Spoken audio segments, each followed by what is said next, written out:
Hello दोस्त, कैसे हैं।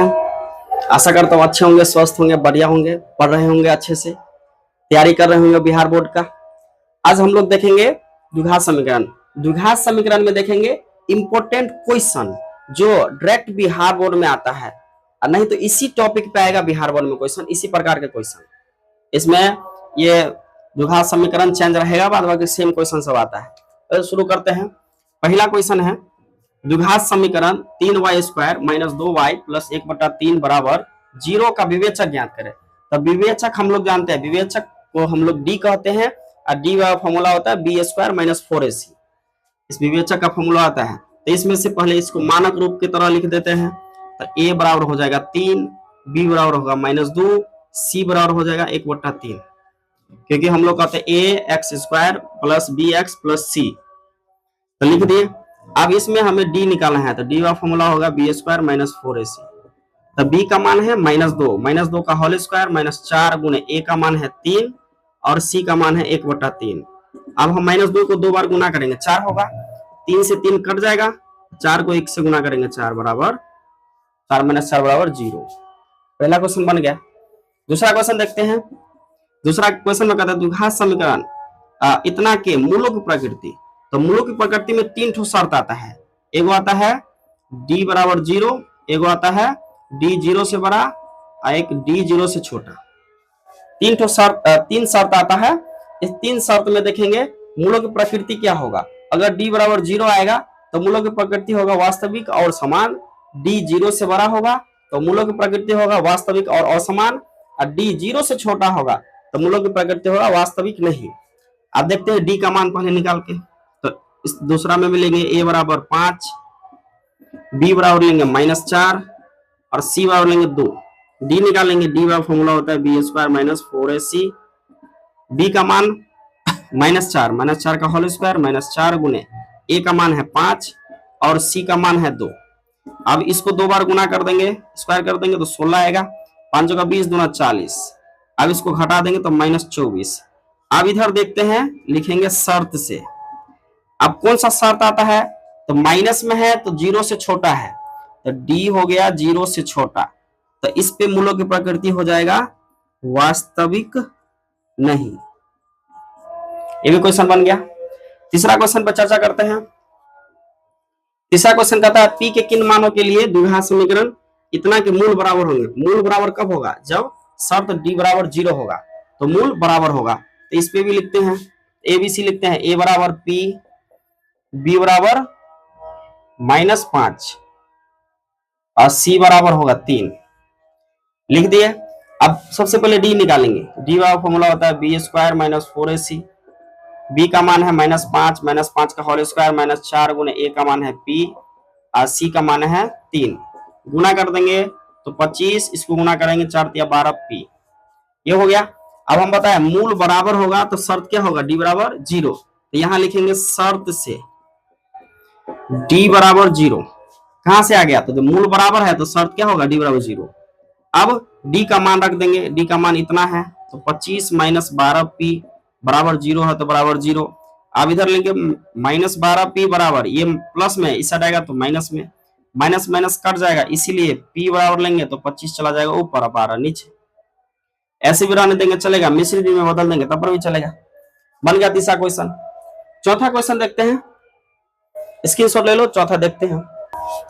चौथा क्वेश्चन में क्या कहता है, द्विघात सूत्र से। तो द्विघात सूत्र हम लिखेंगे, पिछला पढ़ा दिए हैं, उसमें से देख लेंगे द्विघात सूत्र क्या है, इसी में बनाएंगे इसको। तो द्विघात सूत्र के लिए भी ABC चाहिए। तो a बराबर चाहिए, a बराबर कितना होगा 3, b बराबर कितना होगा -5, c बराबर कितना होगा 2। अब हम लोग सबसे पहले द्विघात सूत्र लिखेंगे। आप द्विघात सूत्र से, द्विघात सूत्र से होगा मूल बराबर, मूल को हम लोग x भी कहते हैं। सूत्र होगा -b + √b² - 4ac बट्टे 2a। लिख दिए। अब इस पे बिठाएंगे, माइनस है तो माइनस, b का मान -5 तो -5 दिए, प्लस माइनस √, b का मान -5 का होल स्क्वायर -4 गुने a का मान कितना है 3 और c का मान कितना है 2। लिख दिए। अब बट्टा में 2 इंटू ए का मान कितना है 3 यानी 3। अब माइनस माइनस को गुना करेंगे प्लस प्लस माइनस, -5 का स्क्वायर करेंगे तो 25 होगा प्लस में, 4 या 12 दूना 24 बटा में 3 दूना 6। अब इधर लेंगे 5 प्लस माइनस, इसको घटाएंगे तो -1, अब बटा होगा 6। अब 1 का वर्गमूल निकालेंगे, 5 प्लस माइनस 1, 1 का वर्गमूल 1 होगा बटा 6। अब इसको दो बार लिखेंगे, एक बार प्लस में एक बार माइनस में, 5 प्लस 1 बटा 6 कमा 5 माइनस 1 बटा 6 लिख दिए। अब इसको जोड़ देंगे तो 6 बटा 6, इसको घटा देंगे 4 बटा 6। अब इसको काटेंगे तो 1, इसको काटेंगे तो 2 दूना 4, 3 दूना 6, 2 बटा 3। ये हो गया आंसर, ये बन गया। चौथा भी हो गया। पंचवा देखेंगे, द्विघात समीकरण इतना को गुणनखंडन विधि से हल करें। अब इसको गुणनखंडन विधि से हल करेंगे तो पहले लिखना पड़ेगा 8x² माइनस 22x माइनस 21 बराबर 0। अब x² का गुणांक और 21 को गुना करेंगे तो 8 8 दूना 16, 168 आएगा, 168 आएगा। इसको गुना करने से, गुना करके हमें 168 लाना है और घटा के 22 लाना है। तो हम ले लेते हैं, इसको 2 भाग करेंगे तो एगो 28 एगो 6 ले लेते हैं। 28 और 6 को गुना करेंगे 168, 28 और 6 घटाएंगे तो 22। अब यहाँ माइनस है तो बड़ा वाला में माइनस, छोटा वाला में प्लस। ये सब गुणनखंड का तरीका बता दिए हैं, जाके पिछला वाला वीडियो में देख लेंगे। अब इसमें याद देंगे, अब ये सेम लिखेंगे, इसको 2 भाग करेंगे, एक तो 28 लिखेंगे माइनस में, अब प्लस में लिखेंगे 6x। अब -21 है, -21 बराबर 0। अब इन दोनों में कॉमन लेंगे, कितना ले सकते हैं तो 4x ले सकते हैं, तो इसमें 4 दूना x और 4 सत्ते 28। अब 2x को कितना से गुना करेंगे तो 6x होगा, तो +3 से यही लिख देंगे 2x - 7। अब बाहर वाला लिख देंगे 4x + 3, और ये दोनों सेम है तो एक ठो लिख देंगे, हो गया बराबर 0 बराबर 0। अब इसके बराबर में 0 लेंगे, इसीलिए 4x + 3 बराबर 0। तो 4x बराबर, ये प्लस में इस साइड आएगा तो माइनस में, अब इसीलिए x बराबर लेंगे तो 3 ऊपर 4 नीचे। दूसरा के बराबर भी 0 लेंगे और देके, और 2x - 7 बराबर 0। 2x बराबर, ये माइनस में इस साइड आएगा तो प्लस में, अब इसीलिए x बराबर लेंगे तो 7 बटा 2 हो गया। तो x का मूल आ गया 3 बटा 4, एक आ गया 7 बटा 2। ये हो गया आंसर। तो ये चौथा हो गया, पंचवा हो गया। अब हम लोग छठा सातवां देखेंगे, 2 ठो क्वेश्चन और है, इसको स्क्रीनशॉट ले लो। अब हम लोग 6 नंबर क्वेश्चन देखेंगे। 6 नंबर बनाने के लिए थोड़ा सा समझना पड़ेगा ये सब क्या है। तो सबसे पहले हम लोग समझते हैं पूर्णांक क्या है। तो पूर्णांक संख्या किसे कहते हैं, तो पूर्णांक संख्या हम बोल सकते हैं माइनस से ऋणात्मक धनात्मक शून्य के समूह को पूर्णांक संख्या कहते हैं, जिसमें से हमें धन पूर्णांक लेना है। तो धन पूर्णांक यानी प्लस में, तो 1 2 3 4 अनगिनत तक होता है या अनंत तक होता है। इसमें हमें ये है पहला पूर्णांक, अगर दूसरा लेंगे तो कितना जोड़ना पड़ेगा 1, अगर तीसरा लेंगे तो कितना जोड़ना पड़ेगा 2। ऐसे ही अगर हमें नहीं पता रहेगा तो पहला पूर्णांक मान लेंगे x, तो दूसरा मिलाएंगे तो कितना जोड़ेंगे 1, तो x + 1। तीसरा लेंगे तो कितना जोड़ना पड़ेगा x + 2, यानी 2 जोड़ेंगे तो आएगा। ये हर एक में होता है, तो इसमें भी देखेंगे। अब इसमें हम लिखते हैं तरीका से, थोड़ा लिखेंगे, माना कि पहली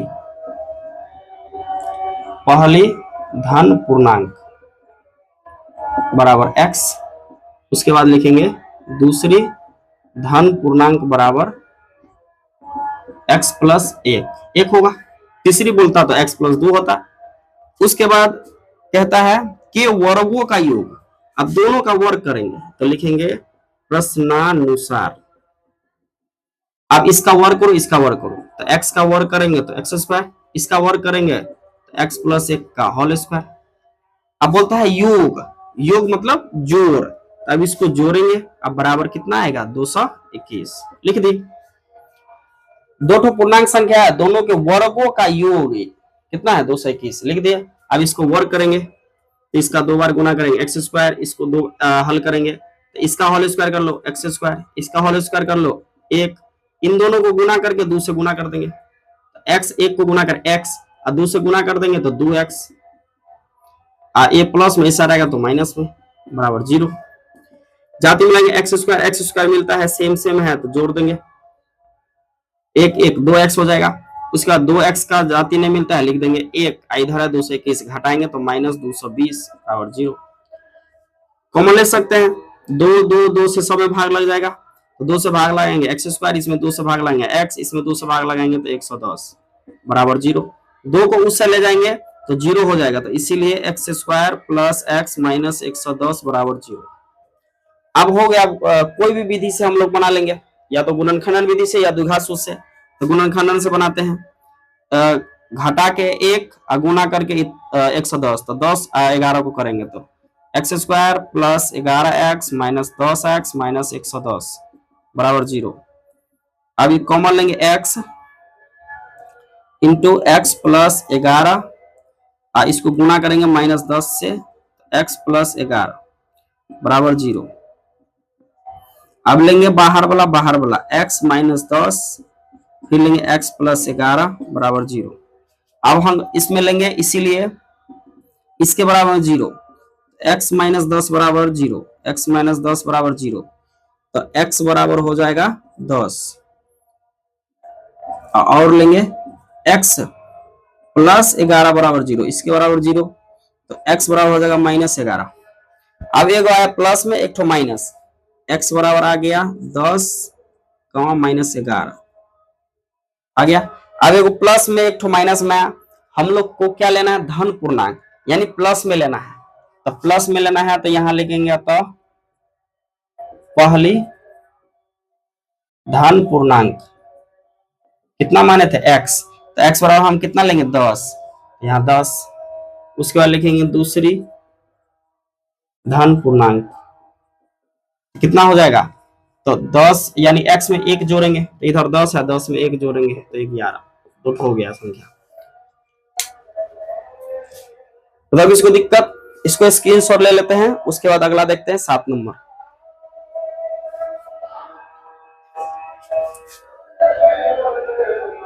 अब आखिरी क्वेश्चन देखते हैं 7 नंबर। 7 नंबर क्या कहता है, हंसों के झुंड में कुल संख्या के वर्गमूल का। तो सबसे पहले हंसों के झुंड देखेंगे, उसमें कितने हैं। अब बोलता भी हंसों की कुल संख्या ज्ञात करें, तो पहले मान लेंगे हंसों की संख्या 7 नंबर है, तो लिखेंगे माना कि हंसों की कुल संख्या मान लेते हैं x। उसके बाद तालाब के किनारे खेल रहे हंसों की संख्या, तालाब के किनारे खेल रहे हंसों की संख्या। क्या कहता है, हंसों के झुंड में कुल संख्या के वर्गमूल के, कुल संख्या x है, इसका वर्गमूल, तो वर्गमूल करेंगे तो वर्ग कर दो, यानी रूट में हो गया कि 7/2, तो गुने 7/2, इसको हम गुना करेंगे तो 7/2 रूट x होगा। उसके बाद शेष 2 पानी में जल क्रीड़ा कर रहे हैं, तो लिखेंगे जल क्रीड़ा कर रहे हंसों की संख्या। तो जल क्रीड़ा कितने कर रहे हैं, 2, तो लिख देंगे 2। अब लिखेंगे प्रश्नानुसार।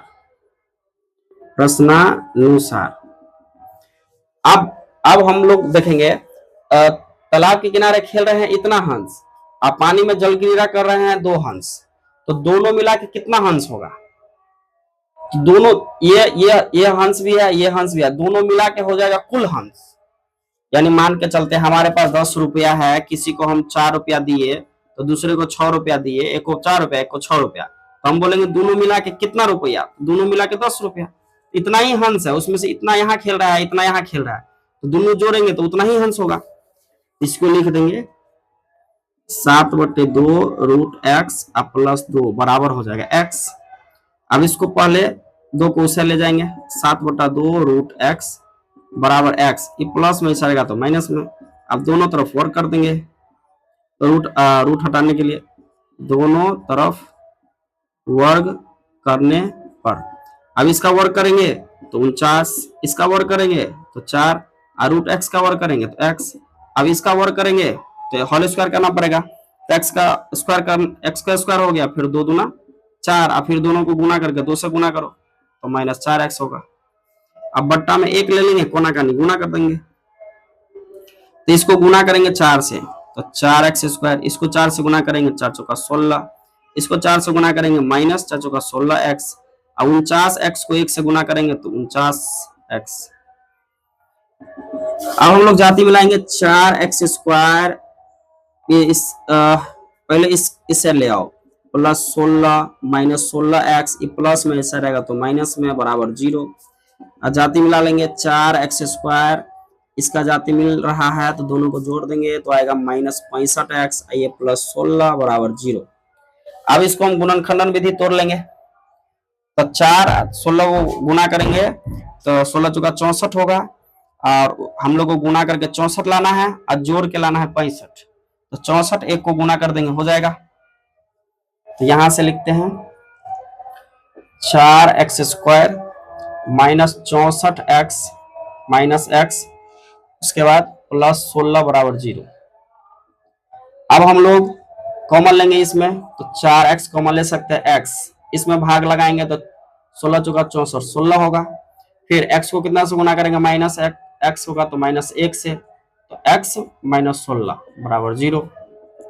अब बाहर वाला लिख देंगे 4x माइनस 1, आइए दोनों में से 1 लिख देंगे बराबर 0, इसीलिए इसके बराबर में 0 रखेंगे, 4x माइनस 1 बराबर 0, 4x बराबर हो जाएगा 1, इसीलिए x बराबर हो जाएगा 1/4, यहाँ लेंगे और अब लेंगे x माइनस 16 बराबर 0, तो x बराबर हो जाएगा 16। अब x का मान आ गया 1/4 और 1 आ गया 16। अब बताओ हंस की संख्या 1/4 होगा कि 16, दोनों प्लस में है तो क्या लेंगे। अब बताओ हंस पूरा सजीव है, उसको टुकड़ा नहीं कर सकते, वो दशमलव में नहीं आ सकता है, इसीलिए हम लोग क्या लेंगे 16, तो अतः लिख देंगे हंसों की कुल संख्या बराबर 16 आंसर। तो किसी को दिक्कत, अगर अच्छा लगा तो लाइक सब्सक्राइब करो।